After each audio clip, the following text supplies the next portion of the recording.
Joining us now is the president of SaxWorks, Amy Nelson. Amy, welcome. Good to have you. Thanks so much for having me.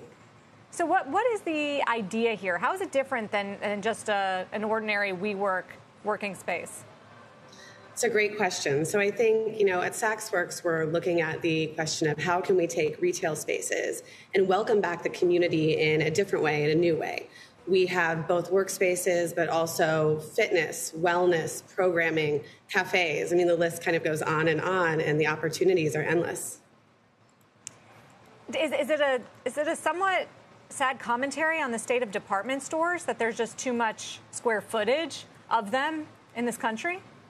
I don't think so, actually. I think one of the really cool things about the history of retail in America is it's been a place where community could gather. If you think about it, it was a place where we went to see the holiday windows, where we would do all sorts of different things. And at Saks Fifth Avenue, they've always been really innovative. I mean, in the 1920s, we brought in the best Parisian hairstylist to cut hair. In the 1940s, we offered photographs for families who were sending soldiers off to war. And so now we take that to the next piece of the evolution, and we say we need to bring back that community space and welcome people in different ways to gather and dine and do it in a place that's beautiful, because we should be able to do those things in a place that's beautiful. So is this like a mini WeWork within the Saks store, or it's what level of depth of partnership with WeWork? So because at SaxWorks we have restaurants and workspace and wellness, we're partnering with best-in-class operators, from WeWork on the co-working side to Restaurant Associates for our restaurants, and companies like Body Squad on the wellness side.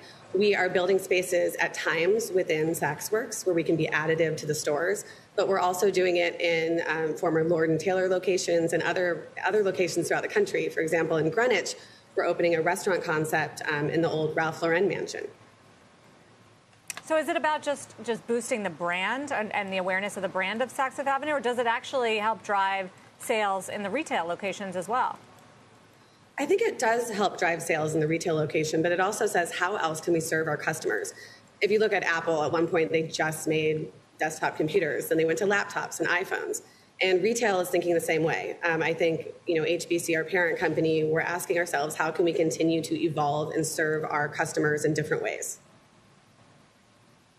I guess, Amy, the obvious question for the potential critic is to ask whether this is because the stores are too empty and there's a level of desperation of needing to do something with what is otherwise quite expensive real estate. Is there any truth to that line of questioning? Well, if you look at the reports, and I think that they're true, HBC is actually hitting it out of the ballpark right now between Saks Fifth Avenue and Saks off Fifth, HBC in the Bay. We have evolved into an arena where we have a strong e-commerce business, but we still have people who want to touch and feel our products.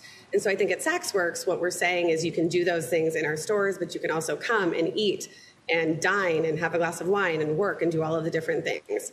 It's taking real estate to its next evolution. So who do you expect to be the customers for this? What are you seeing as far as interest? It's really interesting, actually. So we keep talking about the fact that how we work has changed because of the pandemic, because we're remote, we're hybrid. But the fact is that where we live has also changed. And one of the most innovative things about SaxWorks is that we're headed to the suburbs. We know that people now live further out, they've moved into homes, and so we're bringing what you normally find only in a city to these more suburban areas. And as somebody who grew up in the suburbs, I find this to be incredibly appealing. But what we're seeing is a lot of interest from workers who now are looking at a hybrid future, where there's some days will be in the office, some days they'll be working from home, but they might have many children. Like me, I have 4 little girls, and I can't hide in the bathroom or the closet anymore on Zoom calls, so need to get out and have somewhere else to do that work. Is it more expensive than WeWork? No, our all-access pass is around $299, which is, kind of standard with the market. And I'll say that we offer a variety of amenities, too, with that, beyond the workspace, which is really what we see WeWork focused in. We have our restaurants, our studios, fitness. It depends on the location, but a bunch of different amenities that we offer. Interesting experiment. Amy, thanks for joining us to talk.